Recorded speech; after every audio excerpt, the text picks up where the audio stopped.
They are caring more about punching holes in the darkness than they are them. My life is His. I have committed my life to Him to use me any way He pleases in order to make His name great. That's suffering for Jesus. And He's saying that is what is the norm in this kingdom of God. What is it that makes you cry or happy or sad or miserable? What is it that every single one of these men were discouraged in their life, but they did something that I want. Good morning. Welcome to those of you that are watching us here in Phoenix, those of you that are watching us online, apps, Roku, YouTube, any way you found us. Super glad you're joining us today. This is part 2 with our special guest, Beth Nimmo, who is the mother of Rachel Scott from the Columbine tragedy that happened many years ago that was just horrific. So she is our guest speaker today. First, if you would like to know more about our ministry, you can go online to womensbiblestudy.com. There you can get handouts and all those things and watch all the other things. But please go back and listen to session 1 because that's kind of the key to this whole thing. So if people want to get hold of you, how do they do that? They can go to my website. It's racheljoycescott.com. It is under construction right now, but my contact information is there. And we hope to have a new site by 4/20 of this year. Perfect. The funnest part for me is I get to ask my questions first. See how that works really good for me? So here is where I want to kind of go. I meant to ask you if we wanted to talk about this, but you actually were married to a pastor. I was. For like 20 years. So when he left or whatever happened, that had to have been completely devastating. So I wanted you to first start off and talk to those of people that are watching us or here that their husbands have walked out the door. Like how do you deal? Because yours was especially horrific because you had 5 children and you were trying to deal with all that. So give them encouragement on what to do. Well, marriages don't just fall apart overnight. There's usually a process of tearing down the relationship that can go on for quite a while. I saw that happening. My ex, of course, was feeling the same thing. So by the time it actually happened, it was like a point of no return. Right. But he's a son of a Pentecostal pastor. We were Pentecostal ministers in the organization that we were in for a while. Then we left the organization, became independent charismatic. And we'd started a church in Denver, Colorado, in the metro area. And God was blessing. It was growing. And then the enemy got his foot in the door. And things kind of started falling apart from that point forward. How did you deal with, because I'm assuming there probably was bitterness. How do you deal with someone who you just feel kind of bitter about the whole thing? Like you had to raise 5 children by yourself. That's a big deal. It really is. Oh, God help me. How did I do that? I didn't do that. God to help me do that. I had all of the normal emotions and processing everything that anybody would in that situation. You have anger, you have fear of the unknown, fear of what's going to happen now, and I was like, God, where are you? But one of the things that because I was raised with an awareness of God, I had a great awareness of God throughout my whole life. Thanks to my mom and dad. I knew God was there, and that's when I started my daily prayers. And I started talking to God like I'm talking to you. When my children would be with their dad for a weekend or whatever, I have audible conversations with God, and I talked to Him. And I became a woman of prayer. And it wasn't because I was trying to be spiritual. It was because I was a very desperate mother. Desperation does bring you to your knees. You hate to think that it takes that point to really get real about your relationship with the Lord. I kind of had a cushion growing up. I was raised on the church pew. I probably spent more naps sleeping on the pew than ever in my own bed. It was just one of those things. It was part of my life. I never expected that to ever be disrupted. Right. And so when my marriage fell apart in '89, it was like God said, okay, it's you and me, kid. Let's see what you've got. Your daddy's 1,000 miles away. Your husband's not here anymore. The church family's gone because it was reversed role. The leader is now the fallen. It makes it awkward for people to approach you, to fellowship with you, because they don't know what to do with you. And it's not their fault. It's nobody's fault. It's just how things end up being. And very few people are willing to touch that kind of pain and go there with you, right. Especially if there's an element of spiritual authority that's been in that mix. So it was like the Lord said, okay, it's you and me. And that's when I made my deals with God. I'm a deal maker. I made deals. And I told God, I said, okay, there's certain things that I will do. You tell me what to do, and there's certain things I expect as my husband. Right. And of course, he's the best husband I've ever had, and I've got a good one now. But God's definitely the best. But it wasn't, like I alluded to earlier, it wasn't stuff God gave me. It wasn't money God gave me. What God gave me was, when I was first pregnant with my oldest daughter, how many of you have heard people say, I wish I knew then what I know now? I mean, so I prayed. The whole pregnancy of my oldest daughter, I prayed. I asked God, I said, I want to know now what I need to know now. I mean, if I need to know it now, why are you holding it off until 25 years later? I prayed for wisdom. That's what I prayed for. That was my consistent prayer constantly. Even in my marriage with my first husband, but especially after he was gone, I constantly was in God's face about, I don't know what to do. You got to tell me how to do this. Right. People didn't believe that I was the IRS, of course. They were suspicious, so they didn't believe that I wasn't getting money under the table. Right. Because I was living. So they audited me. Well, you know what God had me doing during all that time? What support checks I did receive on occasion, I made copies of it. People that gave me any kind of a monetary gift, I made copies of it. He was having me do so many little details. Right. I had no reason to do any of that, except that I was always impressed. Document it. And I did. And so when I got audited, I went in and I witnessed to this IRS lady. I said, well, do you believe in Elijah being fed by the ravens? I said, because that's my story. I said, here's where all the money came from. And I did have several out-of-state gifts given and things like that. And I wasn't cleaning their houses, and I wasn't making enough to clean anyway with 5 kids. But, they were so suspicious. Right. And during that time, my ex had declared bankruptcy. So I was target, and it took me 7 years to rebuild me, because so. And you had just a ton of tragedy in your life. When you told me that last night about your brother died and your sister died, and I'm like, you just have been wrought with tragedy. So here's my question: when Rachel dies, how in the world are you not just so angry with God? Like, I know it sounds stupid. Like, no, if something stupid happens to us in our business, I feel mad at God. I can't even imagine what that's like for you.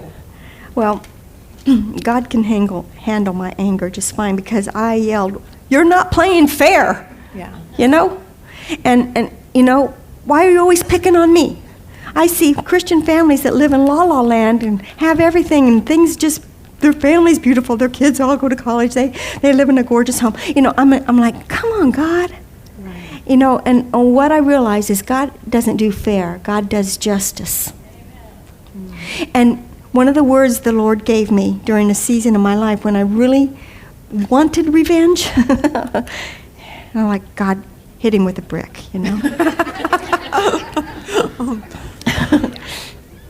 God spoke to me. He gave me 2 words I shared with you last night. First of all, my ex-husband was an amazing, and still is, an amazing Bible teacher. He wasn't a preacher as much as he's a teacher. He loves the Word. He's a student of the Word. And he taught kingdom principles. And all those years we were married, I sat under that ministry, and I learned kingdom principles versus religious activity, okay? And the difference is huge. And so God told me, first of all, the hand that taught you will be the hand that tests you. Okay, yeah, that's pretty true, God. Yep, that's happening. Got it. And then I was praying for justice. And the Lord gave me another word, and that word was, just because, what was the word I used? It just went out of my head. I do that all the time, serious. Oh. It's something like, it will happen. Like, Yeah, just because, it doesn't happen today doesn't mean it never will happen. yeah. That's my paraphrase. I'm of- sorry. It's such a good word. I That's say it all the seriously time. my life. Yeah, I tried to just real figure out senior where moment for my me. son's office yesterday. Like, I know he works at O'Neill Printing. Could not bring that word to mind for the life of me. And I've been there a million times, so I feel your pain. We'll come back. Anyway, the point was, just because it's delayed does not mean it's withheld. Right. So that's a very good word. So, I'm still waiting. But you didn't seem to, okay, so let's take us back to the day of Columbine. Rachel goes off to school. You have no idea. Where are you, and how did you find out about all this? I was working. By then, God had provided me a full-time job, and I had a man at the office. I was trying to go to school at night. I was working full-time, trying to go to college at night to get some computer skills, and working during the day, a 40-hour week.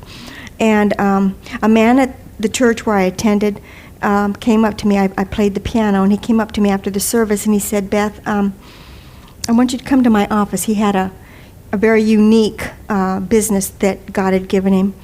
And so God had told him to hire me. Now, he didn't know anything about me. And let me tell you something, guys. If you're looking for job descriptions for ex-pastors' wives, they're not in the classifieds. They're not there. Nobody wants you. The church doesn't want you. Your friends don't need you. There was no place for me to go, and that's why I went into what I did. But God spoke to his heart, and he hired me just on God's word. Right. And there was a man there that he still helps me with my books today for RJSM, that took me under his wing, and he mentored me. And he, for 4 years, I sat under him, and he gave me accounting skills that would sustain me then for any other job I had. And basically, I don't have a degree or anything, but I got the equivalent of a college through this man who mentored me. Where were we going with this? So that day, you were working? You were at work that day? Yes. I'm having a hard day. She didn't get much sleep. Apparently, the that's people in the true. room next to her were like screaming and yelling all night long. So, Yes, I was at work. My boss and I, we had started a new company that gave VA benefits to veterans. okay. And we did it together, and I was the office accounting part of that, and he was the counselor for all of that. And I was at work, and Bethany, my oldest daughter, called me. And I was like, Mom, there's a shooting. I'm going to go down and get Craig and Rachel. Now, Craig is her other Craig son? is my son, who... Older, younger than Rachel? Younger. Younger, Yeah. okay. And anyway, she went, of course, she couldn't get near the school, so she couldn't get the kids. But my son Craig called me. After the kids were being released out of the school, the SWAT teams were getting them out by groups. He came out of the library, and they were passing around cell phones. That's before every kid had a cell phone in their back pocket, you know. That was '99, and a few of the more preppy kids had that, but they were sharing it. So they were passing it around to all the kids to call and make contact with their family. And so Craig calls me, and I had no idea what's going on at this point. He said, Mom, I'm safe, but this is bad, this is really bad, and I can't find Rachel. Now, what he didn't know was when he came out of the library that day, which was where 10 of those students lost their lives, 2 on either side of him. He was he pretended to be dead. And I believe God didn't even allow the shooters to see him. I believe he passed over him. He only required one child of me that day when actually, by all logistics, I could have easily and should have lost 2. But God was faithful to me. And he said, I can't find Rachel. But when they came out of the library, out of the exit door that came outside, not back into the school, had he looked to his right, he would have seen her laying there. She was one of 2 students that were killed outside of the library. And but God didn't allow that, of course. And got a call 24 hours later that verified Rachel was a victim, that she was gone. And so that's how I found out. I mean, once we realized the magnitude of this, I turned on the news at work, whatever. My boss said, go. And I did. And we waited. We went to both points. Her dad went to one picking up point. I went to the other. Waited all till evening. Rachel wasn't on the last bus. Everybody was, holding out for the last bus for your kids. And by then, it was probably 6 o'clock at night. They had me fill out missing persons reports. I got the call the next day, almost exactly 24 hours to her death. Okay, one of the big questions is what happened to the shooters? The shooters, they went back into the library. They'd gone down to school. That's where the teacher got killed. They shut off a lot of classrooms, did their bombs, did their thing, and went back into the library. They had made a suicide pact, from my understanding. I haven't done a lot of research on them because I don't care, but I've got enough information to know that they either committed suicide or one of them killed the other and then the other one committed suicide. But they died that day as well. Okay, so that was kind of... Yeah, never had to face them. I can't even imagine what that even looks like. How did your kids handle it? Because that was my other question that I asked her last night was, when something big, tragic happens like this, did you just say, oh, Jesus, you and I will just handle this together? Did you need to go to counseling? Did you fall apart? Like, what is it like when something like this happens, and how do you re-engage into your faith? Well, honestly, for me, because it was on a national platform, the way it happened, it wasn't a private death. It wasn't private. Nothing was private about this. We had media in our home for a whole year. Dateline followed us, filming us for one whole year. I was in a state of shock and numb. I was very numb for days. Nothing seemed real. We're doing a lot of TV interviews. My son did a critical interview with Katie Couric on the Thursday after the Tuesday shooting that literally thrust our family into the limelight. And from that point forward, we were going through the motions of living, one thing I kept doing, and it was because it was the only thing I could control at the time, is housekeeping. I did my laundry. I cleaned the house. I did what felt normal to the best of my ability.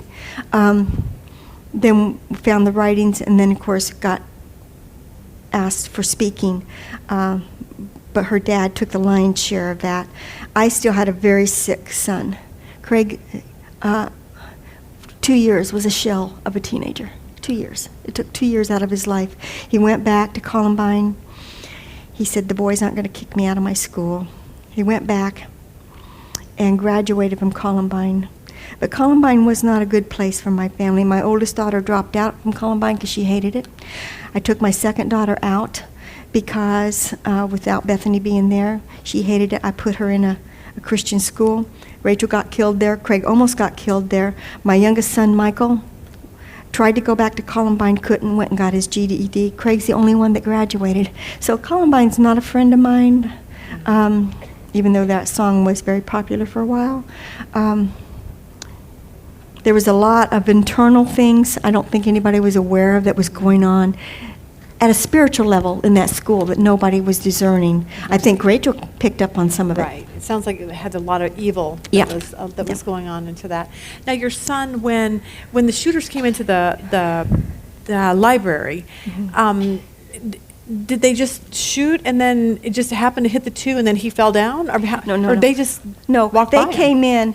Let me give you just a little background. They had taken a video game by the name of Doom. They had modified this video game to pretend that it was Columbine, and the targets were Columbine, students and teachers.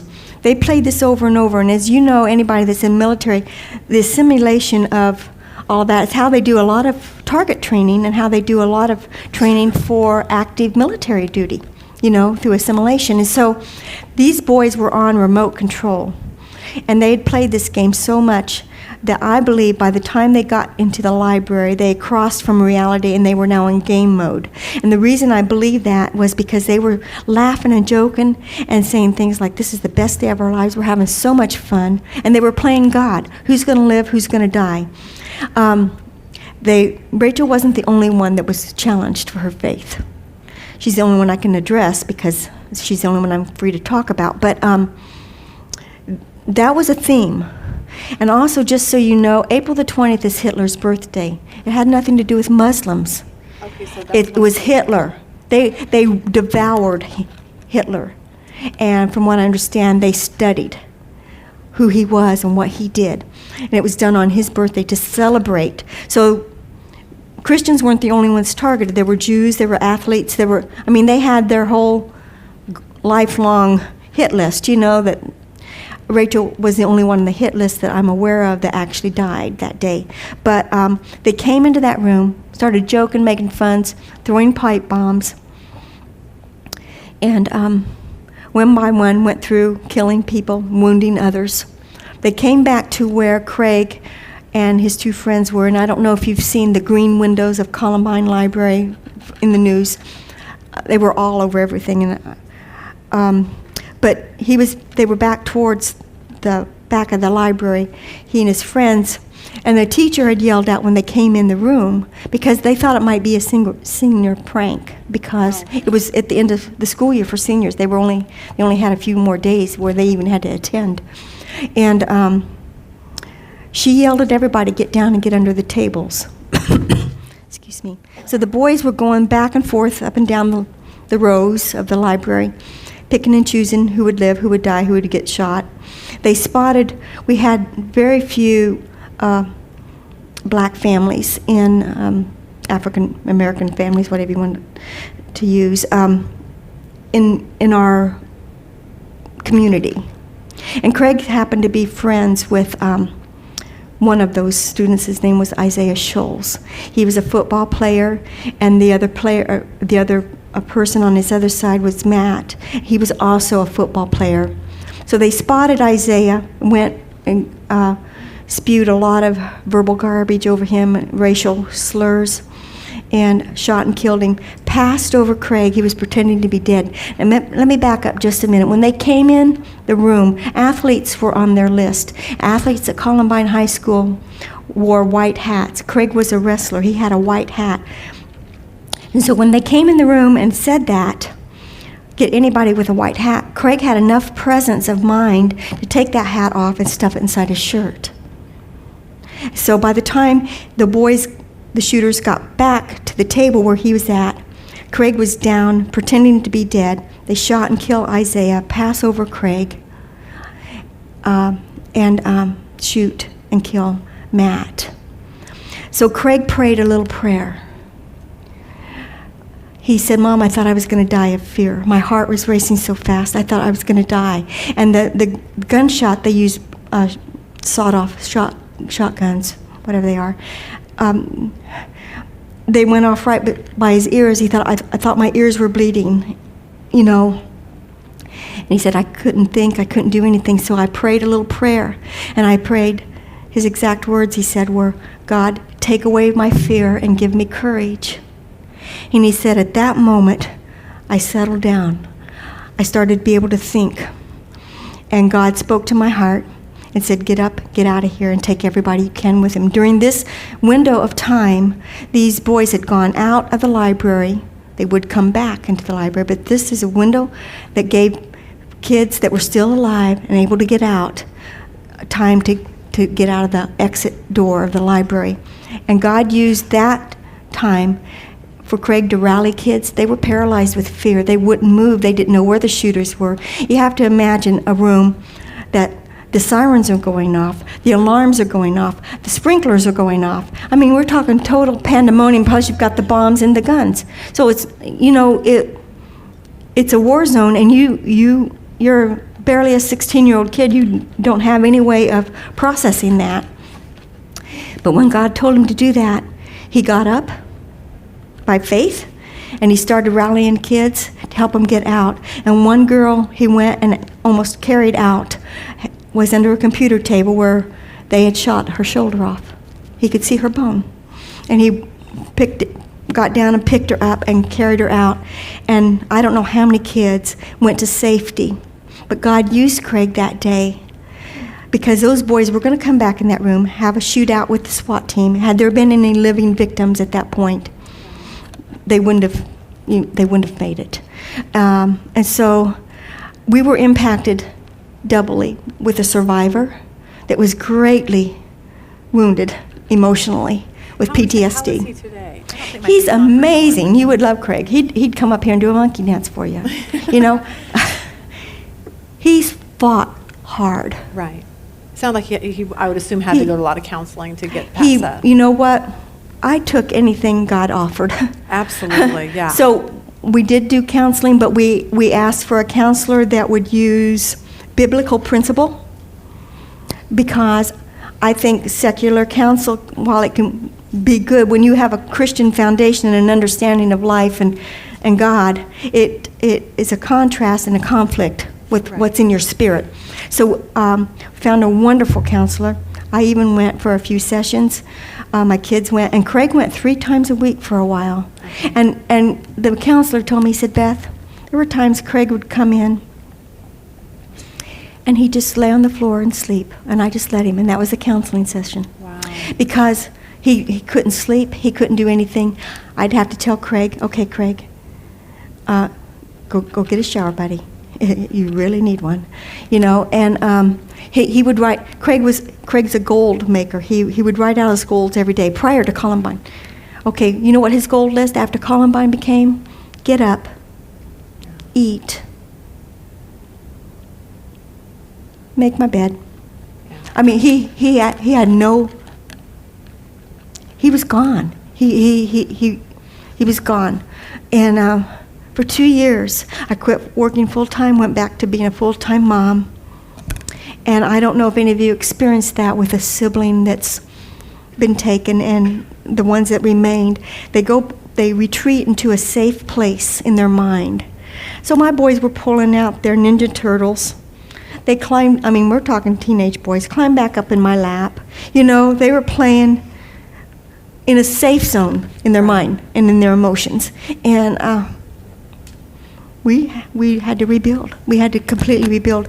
And I put my feelings, my pain, on the back burner for about 5 years. And people would ask me, how are you doing? And I said, I will do fine once my kids are okay. My focus once again was my children. And God He's done it. He's done it. I still feel pain, loss. If you're looking for closure, forget it. You don't have closure over losing a child. You have healing. Okay, you move forward with healing. But that person will never be a closed part of your life. They always are with you. And they should always be with you. But you do get healing. And the process of healing is long, and it's painful, but it's very purposeful. If you want healing in your life for pain, whether it's divorce, loss, anything traumatic that's happened to you that literally took the rug right out under your feet, you have to choose. You have to choose to allow the Lord to heal you. You have to give yourself permission to be healed. You have to, it's like the verse I shared. You have to choose life. Right. For Rachel, it was a death sentence. What happened that day was her death sentence. Now, I don't want it to be mine. I didn't want it to be my kids. Right. So we had to choose. That wasn't our death sentence. That wasn't our moment of death. You want to die. I can tell you right now, you want to die. It's like, can I just go to sleep and never wake up? And I challenged God. I was like, God, honestly, it's like I was created for hardship. I don't get it, you know. Okay. I had it as a kid. I was raised very poor as a Pentecostal kid. My mom and dad founded little churches in the state of Kansas, and there was never money. And it was like, when's the good going to happen for me? Right, okay, exactly. Do I get a turn at happiness, God? Is that in my cards anywhere?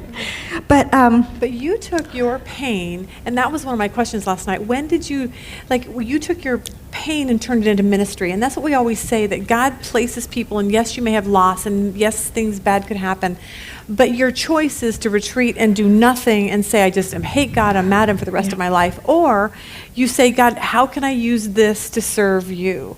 How long did it take before you could get to that point where you were serving God with this horrible tragedy? Well, it was immediate for me. Now, I wasn't capable emotionally of doing it. I ministered out of my pain.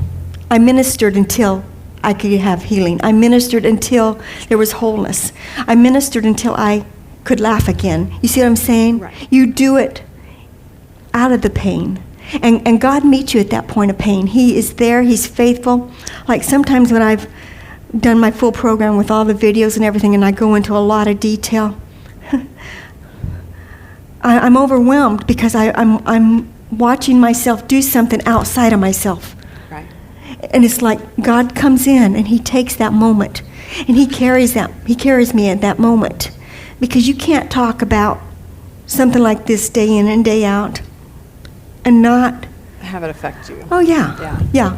And there's been times when I've been on the road for a period of time, and I'll get home and I'll sleep for 2 days. I'm just used up. Yeah. But God kept it faithful when I needed to be there. He was faithful to meet me at that point. And when we saw Rachel's writings, as believers, we knew this was not the enemy's choosing. Right. God ordained her days. He ordained her for this moment. He prepared her for that moment. And it's hard to say, well, God, I know you like her and want her and love her, but I want her and like her and love her too, you know? I wasn't ready. So he didn't tell me that he was taking her, but I was actually prepared. Mm-hmm. I'll tell you, your life is not an accident when you live it in the faith of the Lord and as a believer. All the setbacks you experience, all the pain, the hurt, the loss, are building blocks for the next assignment. My last assignment was the movie.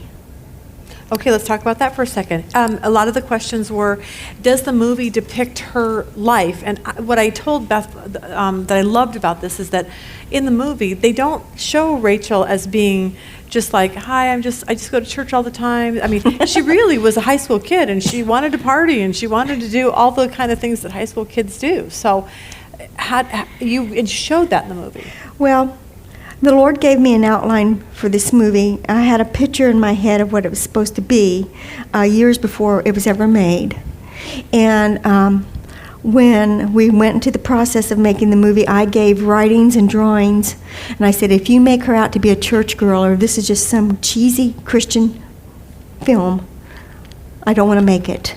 I said, Rachel was a real Christian. She struggled. She tried smoking, drinking. She wanted boyfriends.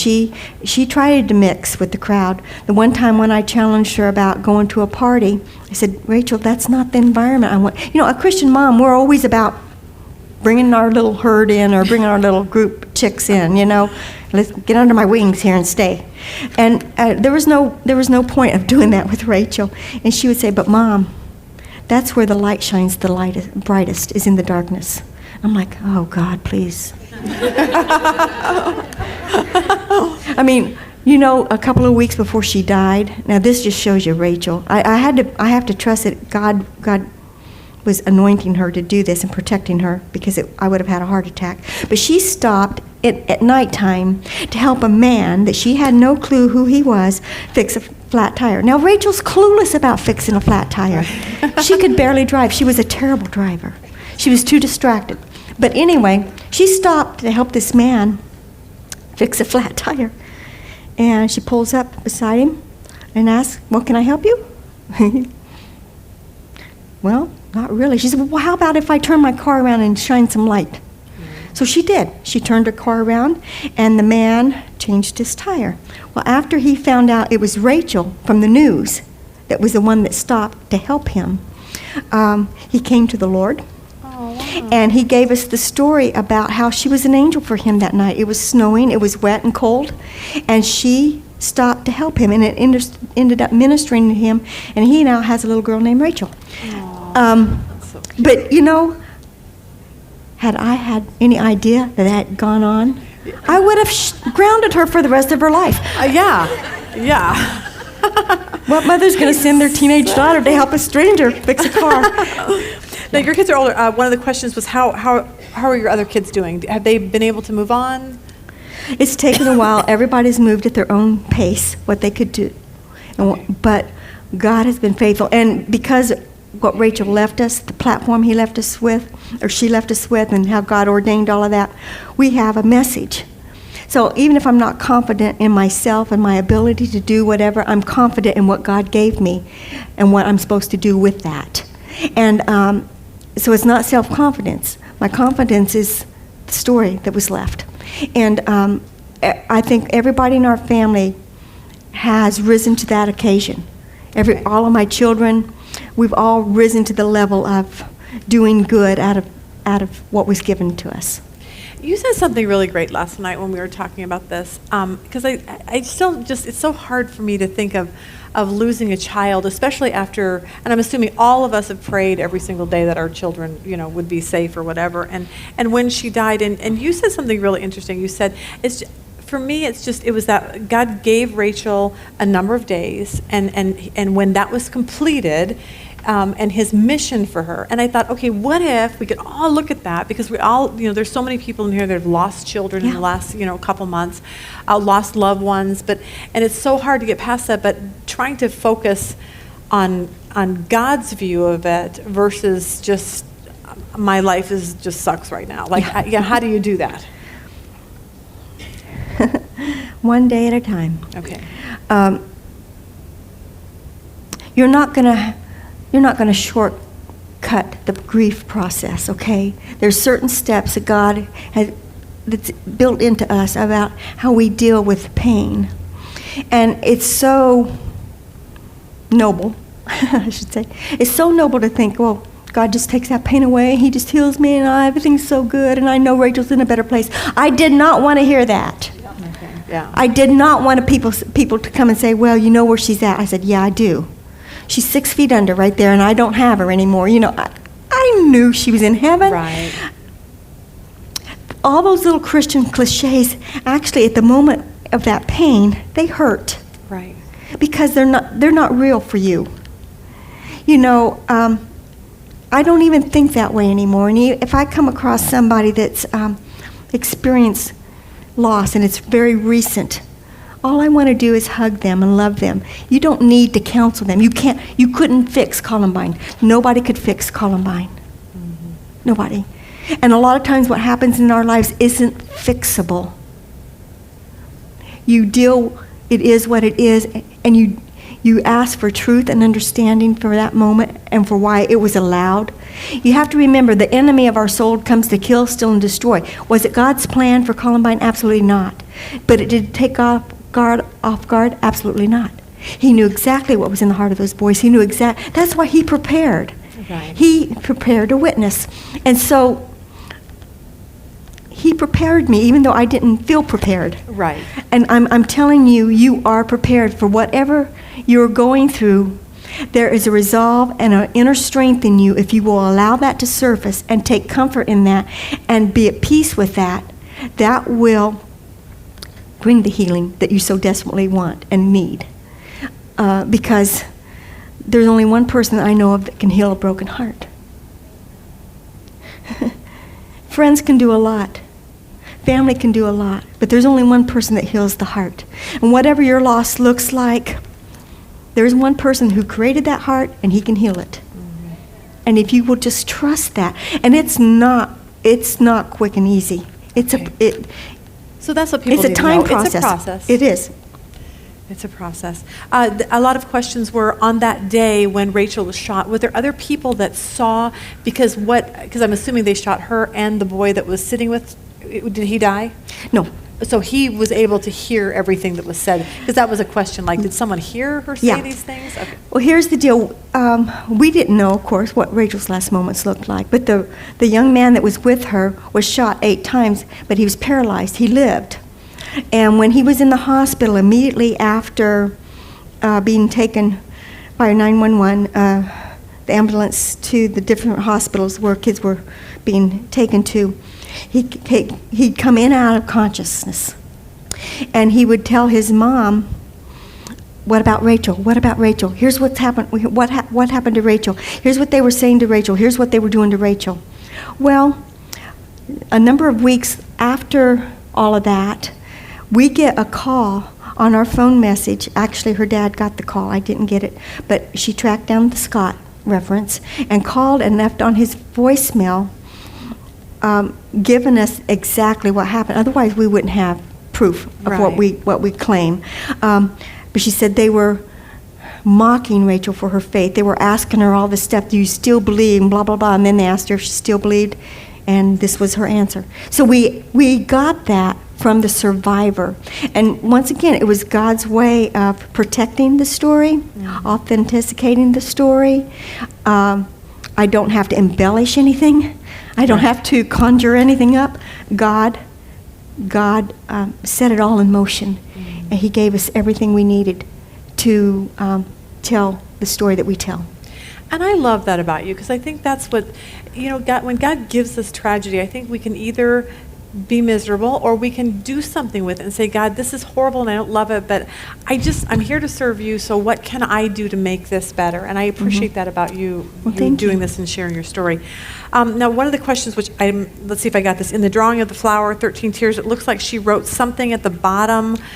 What were the words? No, I actually wrote that. Okay. I put on that picture, when I was told by one of her friends that was what she was doing in class that day, I put in there, drawn by Rachel 45 minutes prior to her death. Okay. You have to understand, I was being bombarded with a lot during that season, and I had to ask the Lord to help me to remember, and to do that, I had to document it. Once again, I had to write things down, and because confusion sets in so bad in a season like that. I mean, it's hard to keep things straight. So those were my words. That wasn't radio. I was just, now, of course, it's in my memory. I'll never forget. But at the time. Right, exactly. That must have been amazing to find all those journals. Now, that I'm Not Ashamed movie, can we see it yet? Like, I know it was out in the movie theaters for a while. Very briefly, it came out in the theaters. It's now on DVD. It's now on streaming. You can stream it on like Hulu or Netflix? I'm not sure what all has it. I know Redbox has it now in the DVD. I'm not sure if Amazon's already released it or Netflix has released it, but if it's not there yet, it's coming. Okay. Oh, Amazon Prime has it now. Yeah. Okay, thank you, hon. Thank you. Hey, maybe you'll get $1 from that or something. I need to make some money off this. We're in the hole. Pray for God's blessing on this. We haven't made a penny yet. Now, you had a lot of input in this movie. Like, you were desperate to make this right and not embellished, and not like this was just the truth. You were on site most of the time? I was, and I had all editing rights. I wanted to be as authentic as possible to the character of Rachel. Okay. And I have to say, the little girl that plays, she's in her 20s now, Macy McLean, God just gave us the perfect young lady. She did a great job. Well, oh my gosh. And the thing about it is, we all knew we couldn't have an actress play Rachel's part and then go do an R-rated movie down the road. Right. We needed somebody to play Rachel's part that already had those principles in her life, already had that belief system in her life that could be authentic in faith. Mm-hmm. I didn't want to act it. I wanted it to be real. And our little gal, honestly, she's my new Rachel. I'd keep her if I could, but her mom won't let her go. But she's amazing, and she nailed it. She nailed her attitude because she had a lot of fire. Rachel, I told my director, I said, make sure she's fiery. She's not passive. She's got character. She's got zeal. You make her too limpy and, sweetie. She was precious. But she had fire. She fought for what she believed in. And so I wanted that to come. I wanted the passion to come through. I guess that's the best way to put it. That's so true, because my favorite movie, as of last Easter, was Risen. I don't know why, there was just something about that movie. But the guy who played Jesus, I could just never, he just drove me nuts. But then, because I saw him on, Fear of the Walking Dead, a couple months later, and I'm like, this just isn't working for me. He was Jesus a little while ago, and now he's like a zombie, or just doesn't work. Too much transition there. Okay, sorry, that was me digressing. No Muslim influence on the killers. It was all... Not to my knowledge. Okay. You got married. You got married 3 years before? Can you imagine a man marrying a woman with 5 teenagers in the house? And he brought one too. So. And he brought, his is the youngest, 3 girls, 3 boys. We were the Brady Bunch for a while. But God brought somebody so opposite of me. You wouldn't believe. He came from an alcoholic, divorced family. I mean, wow. You're talking about church mouse and street kid, but he was the balance. He was the balance that I needed, and he loves the Lord, and we met at church. We were going to start a divorce recovery group together and then got married. Aww. Yeah, kind of cute. That is kind of cute. So, yeah, he's pretty awesome. He's been really a trooper through this whole thing. And I don't make a living off of my little nonprofit.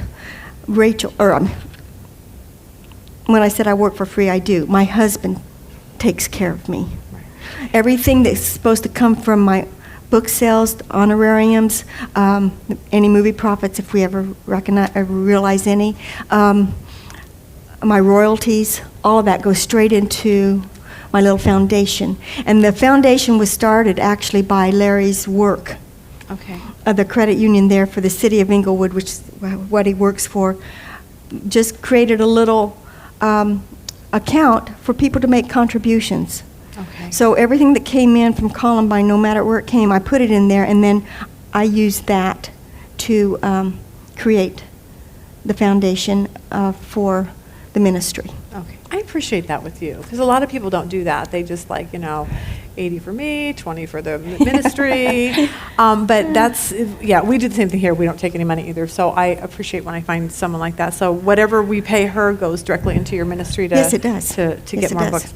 Paying for my new website, by the way. There you go, her new website. I'm going to be able to finish paying my webmaster off. Okay, we'll make this probably our last question. What about actually forgiveness? 2. Did Rachel express her feelings about the divorce? Was she All of my saddened kids by that? took it hard. But Rachel was not quite 7 when her dad left our home. Oh, so my probably 3 remember. youngest ones didn't feel the impact that my 2 oldest girls felt. Okay. Younger kids adapt a little easier. And she did remember her dad being in the home, but like my other 2 boys, didn't so much. There is one thing you were going to ask me about, and I want to talk about forgiveness. Can we do that? Yes, go for it. Okay. I think people shy away from forgiveness, especially with the abuser or the person that's hurt you. And here's what I want to say about forgiveness. The one reason I can embrace forgiveness is because I believe, and this is my own personal doctrine, you can check it out or research it in the Word, whatever, and it may not work for you, but I think there's a difference between forgiveness and pardon, okay? People are afraid to forgive because they think they're letting somebody off the hook, or they have to admit that what happened is okay. That's not what forgiveness is. Forgiveness isn't about the shooters of Columbine at all. Forgiveness is only me not making that my life sentence, not living at that point of pain for the next 40 years or however many days I have. It's giving me permission to move forward. If I had gone to those boys and talked about if they were still living, and I'd faced them in court, and I said, I want you to know I forgive you, they would have laughed and said, you stupid old lady, do you think we care if you forgive us? Of course we don't care. And a lot of times an abuser or the one that hurts you honestly doesn't care about your pain, okay? That's why you're there in that situation to start with. So the difference between forgiveness and pardon is where they say it's okay. That belongs to the Lord, the laws of the land. I don't even have the authority to pardon. You see what I'm saying? And had those boys lived and faced us with their crimes, I would have expected the full measure of the law to be enforced. The full measure. Because here's the difference. Okay, say you're a young girl and you go out and you live it up and you end up getting pregnant. Okay, so you get forgiven for being pregnant. But you know what you don't get to choose? You don't get to choose the consequences. You've got a baby on the way. And you know, you can choose to drink, you can choose to kill, you can choose to drive drunk, you can choose to do anything you want, take all the drugs you want, but you don't get to choose the consequences of that. And so if you're driving drunk, you may not get to choose if you wrap yourself around a tree. You may not get to choose if you die of lung cancer. You see what I'm saying? So forgiveness will pertain to you. It's giving yourself permission to say, this won't be my life sentence. You are not going to dictate the rest of my lives and how I live my life. You know, I'm not giving you permission to have that hold on me forever. It's going to take a while before I can get there. And it's where that scripture comes in 70 times 7. I can't tell you how many times that has pertained to something like Columbine. Every new piece of information I see, Columbine's a catchword for all the mass shootings now. Right. It's all Columbine style this. It just makes me so angry. And I can feel all of that rise back up in me. So if you have to step away from that 20 times a day, you step away from that 25 times a day. If somebody's hurt you, done you wrong, gone through an ugly divorce, whatever that looks like, you have the ability to step back. Right. And that's where forgiveness gives you the grace and the mercy to do that. Where they still, the abuser, the afflictor, or whatever happened, still may face the consequences of their deeds. Mm-hmm. That's not on you. Okay? That's not on you. That's on them. That was their choice. The consequences of that, they have to pay for those consequences. I think for the boys, it would have been a death sentence for them. Oh, absolutely. But, of course, they chose to do that on their own. But that's what I'm saying about the difference between pardon and forgiveness. You're not saying it's okay. Right. You're not saying you're good with it. I'm not good with it. I'm fighting mad about it. I hate what they did to my family. I hate it with a passion. But I have met one mother, and these are devastated families. We were a devastated family, and my connection with her was mom to mom, not shooter to killer to victim. It was mom to mom. And God gave me, when I first was going to meet her, I was scared to death, didn't know what I was going to do, and she was scared of me. She didn't know if she was going to meet a hostile mother.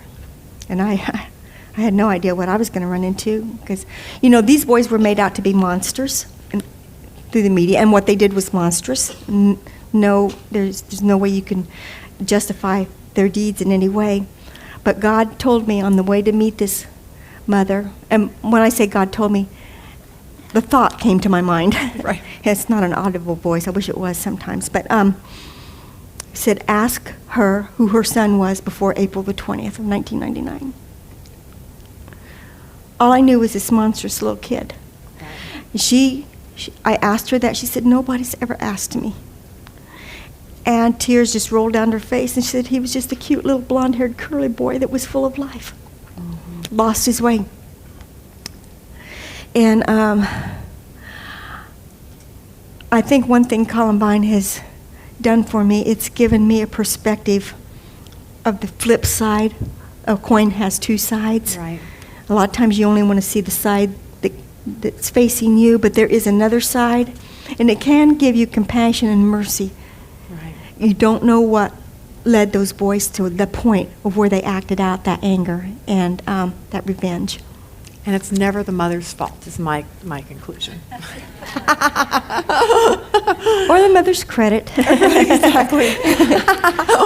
Thank you so much for being here with us. Of course. What do you guys think? Yay! So happy you came to visit us. So. We'll pray and then we'll go. Father, thank you for Beth. I pray for her and her ministry and the story that it will get out. I pray for anyone here that doesn't know you, that today would be the day that they say, all right, I give my life to you, Jesus. I want to live for you. I want to live like Rachel did. God, I pray for each and every one of us that we'll be able to leave here today with that kind of feeling that we want to impact the world just like this child did for such a short amount of time in her life. God, give us the time to be able to do that. Thank you so much for her. In Jesus' name, amen. Amen. I want you to make it better. I want you to make it better. And the question is going to be, what if he never makes it better? You see him here. Praise the Lord. Okay, there. Hallelujah. And you go, aren't you miserable? No, I'm really not. What do you have that I don't have? Don't shut down. Don't give up. Don't become bitter. Surround yourself with people who love Jesus. But I promise you that I think today you'll be really, really encouraged at the very end, because I learned something I never even thought of.